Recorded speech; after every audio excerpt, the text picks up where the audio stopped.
You stand outside a club in a black shirt, 2 sizes too tight. Your arms are crossed. Your face is blank. You are 22 years old. You weigh 240 pounds, and almost none of it is fat.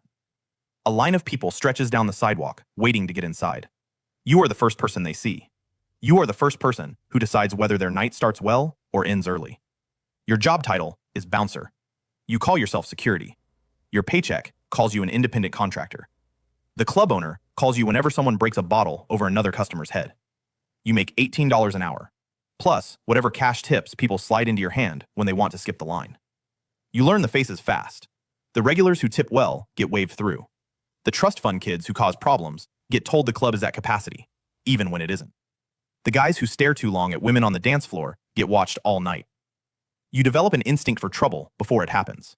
You can feel a fight building in a room the way a farmer feels a storm coming. The energy shifts. Voices get louder. Someone's hands start moving wrong. You move toward it before anyone realizes you're moving. You separate two men who are about to swing on each other. Neither of them thanks you. Both of them hate you for the rest of the night. That's the job. Nobody loves the bouncer. You clock out at 4 a.m. Your feet ache. Your back aches.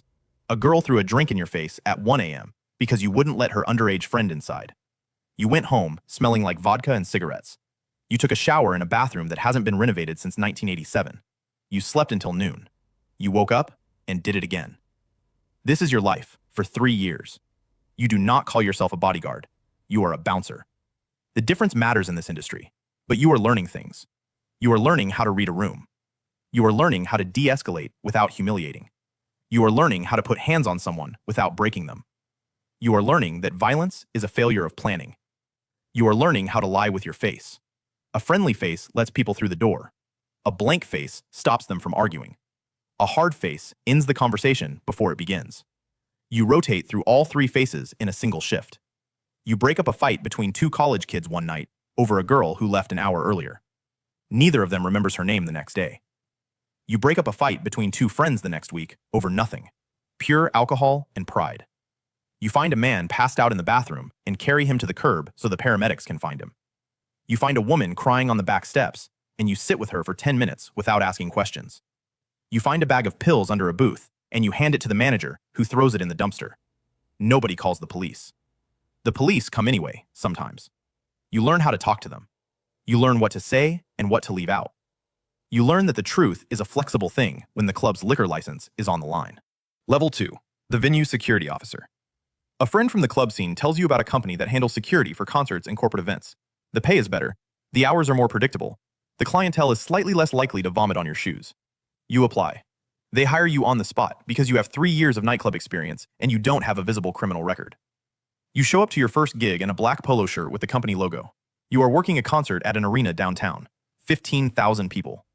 A rock band that had 1 hit in 2009 and is now touring casinos to pay off tax debts. You are stationed near the stage. Your job is to watch the crowd, not the band. Watching the band is what amateurs do. You are looking for the woman who has been drinking for 6 hours and is about to fall into the barricade.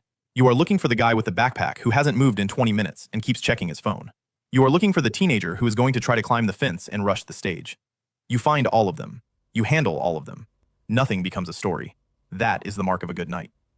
Over the next 2 years, you work every kind of event a city can produce. Stadium concerts, political rallies, corporate conventions at hotels where executives get drunk and say things they shouldn't. You work a speaking engagement where a senator gives a 40-minute speech. Everyone in the audience wants to shake his hand afterward. You stand next to him during the handshake line. You watch every hand that comes close to his body. You watch every face in the crowd behind those hands. You are beginning to understand what executive protection actually looks like. It is not stopping a bullet with your body. It is noticing the person with the wrong energy before they get within 20 feet of your principal. Your supervisor pulls you aside after the senator's event. He says you have good eyes. He says there's a company that does private protection work. Bodyguards for wealthy families, celebrities, politicians, visiting businessmen who need a team for a week. The pay is 3 times what you make now.